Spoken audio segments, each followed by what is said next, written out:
आज है जितिया पर्व और सुबह के 4 बज गए थे, तो दही चूड़ा, पान, चाय और पानी खाकर हमने शुरुआत किया था। 4:30 बजे, 4 बजे तक ही आप खा सकते हैं। उसके बाद निर्जला व्रत रखना है।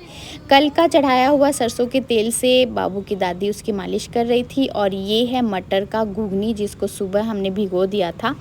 फिर शाम हो गई थी, लगभग 6:30-7 बज रहे थे, जब मैं सेम कल की ही तरह नहाकर इस तरह से पूजा कर रही हूँ। अगर कल का वीडियो आपने नहीं देखा तो आप देख लेना, जितिया नहाए खाए पार्ट 1 का वीडियो।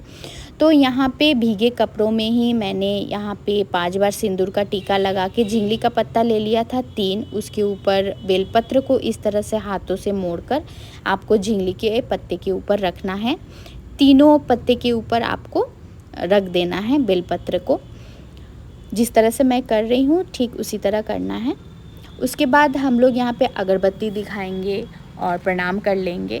उसके बाद यहाँ पे मैं करूँगी, जिस तरह से हमने बाएं हाथ से बाएं पत्ती को उठा के गमले की पानी में रखा था और दाएं हाथ से दाएं तरफ की पत्ती को उठा के हम लोग पानी में रखेंगे और बीच के पत्ते को दोनों हाथों से उठाकर हम लोग गमले के पानी में रख देंगे। फिर मैंने 3 बार पंडार किया।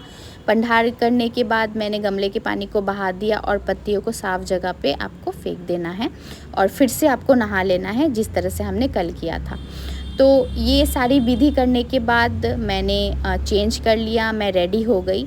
बेबी पीहू भी सो गई थी, तो मुझे थोड़ा सा टाइम मिल गया। मुझे और मेरी सासू माँ को, हम दोनों रेडी हो गए थे शाम की पूजा अर्चना के लिए।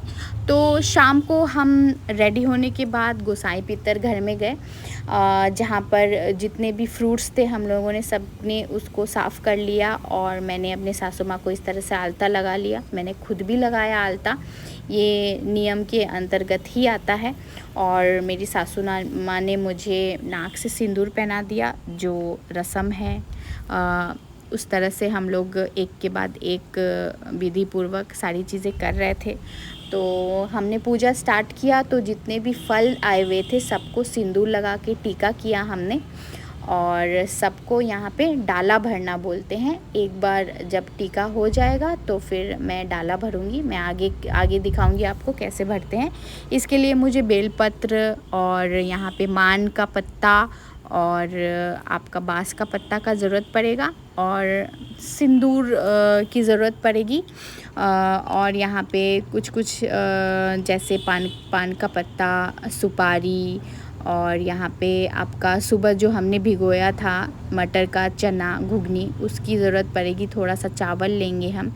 तो अब मैंने यहाँ पे सारे फ्रूट्स को इस तरह से डाला में मैं भर रही हूँ एक एक करके। तो उसके बाद हम यहाँ पे 2-2, 3-3 फ्रूट्स लेकर मैं इस तरह से डाला भरूँगी। यहाँ पे हम सिंदूर चढ़ाएंगे, ये मटर का घुगनी और यहाँ पे चावल चढ़ाएंगे। पान के पत्ते को भी हमने सिंदूर से टिक लिया है, पान सुपारी हमने रख दिया है इसमें। सिंदूर की डिबिया एक रखेंगे, जैसा मैंने आपको कहा था। तो इस तरह से डाला भर रहे हैं हम। बेलपत्र को भी इसमें हम लोग डाल देंगे और साथ में हम लोग जो बांस का पत्ता लाए थे उसको भी हम लोग भरेंगे इसमें। और यहाँ पे ना करधनी और माला की भी ज़रूरत पड़ती है, उसको भी हम लोग डाले में रखेंगे। साथ में जो खाजा टिकरी मिठाई के रूप में चढ़ती है, तो हम लोग उनको भी डाले में भरेंगे। और इस तरह से डाला मेरा तैयार हो गया है और मान के पत्ते से इसको ढक देंगे। कल जो मेरी बेटी है पीहू, जो घर के बच्चे होते हैं, इस पत्ते को हटा देंगे, उसको हम लोग बोलते हैं डाला तोड़ना। तो इस तरह से डाला भरने के बाद हमने इसे ढक दिया है, अगरबत्ती दिखा दिया, पूजा पाठ कर लिया, प्रणाम कर लिया। बेबी पीहू भी उठ गई एकदम सही टाइम पे। तो बाबू की दादी उसको माथा टिका रही है गोसाई पितर के सामने। तो बाबू को भी आशीर्वाद मिल गया, मैंने उसको टीका कर दिया। तो इस तरह से पूजा संपन्न होने के बाद मैंने 3 बार जल पंडार किया, प्रणाम किया और हमारा जो ये जितिया का जो पर्व था इस तरह से संपन्न हुआ। तो एक के बाद एक मैंने सारी विधियाँ आपको बता दी है बिना चूके। आई होप आपको ये वीडियो अच्छा लगा हो, इन्फॉर्मेटिव लगा हो। अगर अच्छा लगा हो तो लाइक कर देना और अगर आप मेरे चैनल में नए हो तो मेरे चैनल को सब्सक्राइब कर देना। Thanks for watching. आपका दिन शुभ हो।